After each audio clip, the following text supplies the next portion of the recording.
Aboro aboye. So I want to give you a little insight into three um, deadly questions. Okay, these are questions. If anybody asks you in the first year of your practice of Orisha lifestyle, or even if they ask you these three questions within the first year of knowing you, period, this is a clear indicator that you're dealing with a salesman and not a priest. Just, you know what I mean? Proceed with caution, act accordingly. Don't get it twisted, as they say. Question number one is, who is your Orisha? Question number two, are you initiated? And question number three, who is your godfather?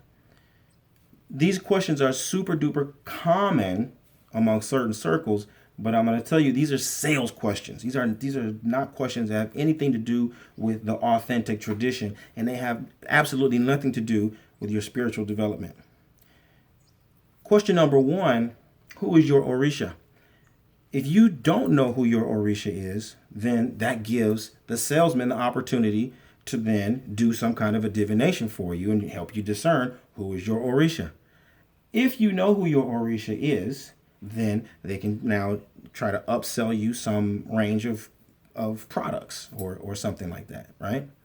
They'll ask you some questions, you know what I mean, to cast some level of doubt about, well, oh, if you have this Orisha, but you don't have that, and you don't have this, then how can it work? Because blah, blah, blah, blah, blah. And then they're going to just start trying to sell you stuff based on the fact that they know who your Orisha is. Question number two, are you initiated? Okay. Now, this is sort of the $1,000,000 question. Because if you are not initiated, then the salesman is going to get the opportunity to initiate you, right? And that's big bucks. I want to initiate you. Okay. If you are initiated, the same kind of range of questions goes back to the first scenario where you're initiated. Then, you know, maybe you're going to need something. I can sell you something along those lines. Question number three, who's your godfather or who's your godmother? Now, if you have a godfather or a godmother and you're on good terms with him or her, well, then that kind of puts the salesman at a disadvantage. He or she may try to do something to, you know, discredit your godmother or your godfather or something, you know, they could say to, you know, try to weasel their way in, maybe.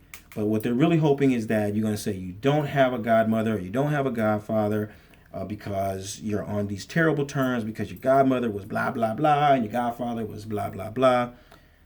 You know, a real traditionalist would be working to help you to mend that, even if that were the case. Or they would, you know, leave that alone.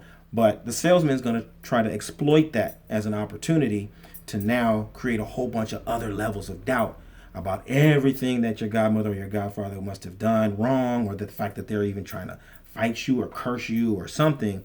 You know, they're trying to steal your destiny or block your road. You know what I mean? There's a whole bunch of ways that they can sell you stuff based on your response to whether or not you have a godmother or godfather. So this is why I'm telling you, if within the first year of knowing anybody, if they're asking you, who's your Orisha, are you initiated, and who's your godmother or who's your godfather, this is a salesperson. They're not interested in your spiritual development. They're not interested in your development at all. Okay? And this is totally consistent with Yoruba culture and tradition. All right? What I'm telling you is based on the tradition. Once you spend time with Yoruba people, you're going to see that when Yoruba people come in contact with one another, they want to know where you're from. They want to know what lineage you come from. They want to know what compound you come from. Okay? Why? Based on your kingdom, it's going to give them a general understanding of what the political relationships are between their kingdom and my kingdom, right? Generally speaking, your people or my people, we get along.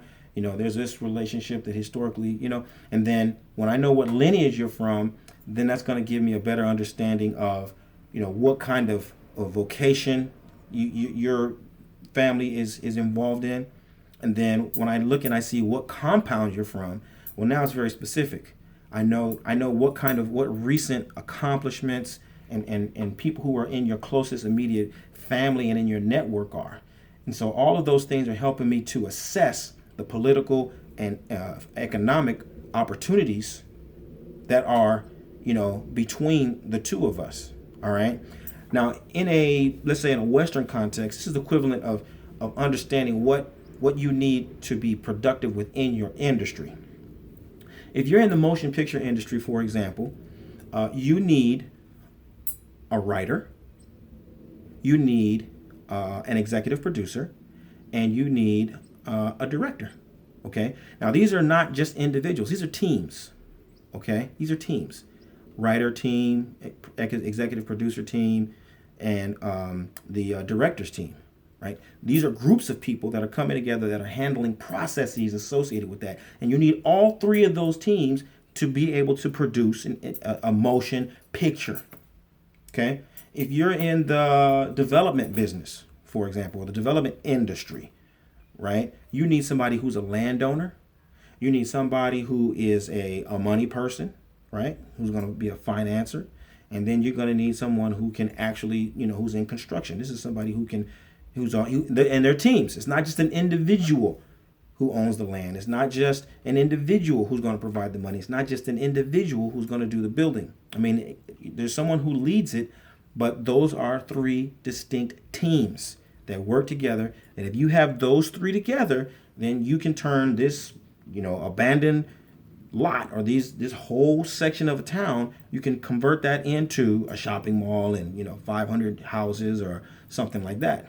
And on and on and on. Every industry has its key players: real estate, education, transportation, etc. If you're in a certain industry, you know who the key players are that you have to bring together in order to move forward on a project. Okay? And that's the difference.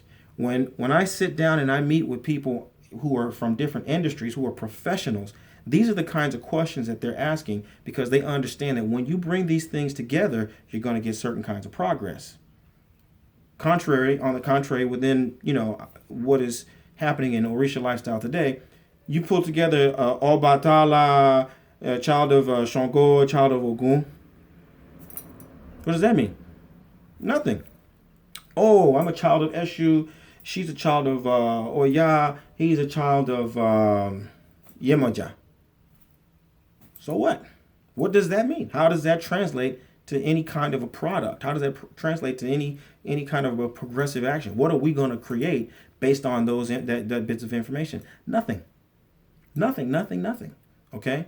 So it's more consistent with the tradition that you understand what people do, who they know, what resources they have to bring, and what are their goals. What are you aspiring to do? Okay? This is the nature of the work that we are doing within the Orisha Lifestyle Academy. We're bringing together people who are of a like mind and a like spirit, and who have a focus and a direction and a set of objectives that they want to achieve in their life, which is not based upon just the accumulation of stuff for the sake of saying you got stuff. All right. It's not about selling things to people and buying things from people. It's about taking all of our resources and pooling them strategically and methodically so that we can create opportunities for ourselves and the people who we're destined to serve. So I invite you to join us, be a part of a dynamic and progressive team of people who are interested in moving forward with their life, physically, emotionally, intellectually, and spiritually. Aboro aboye, aboshishe.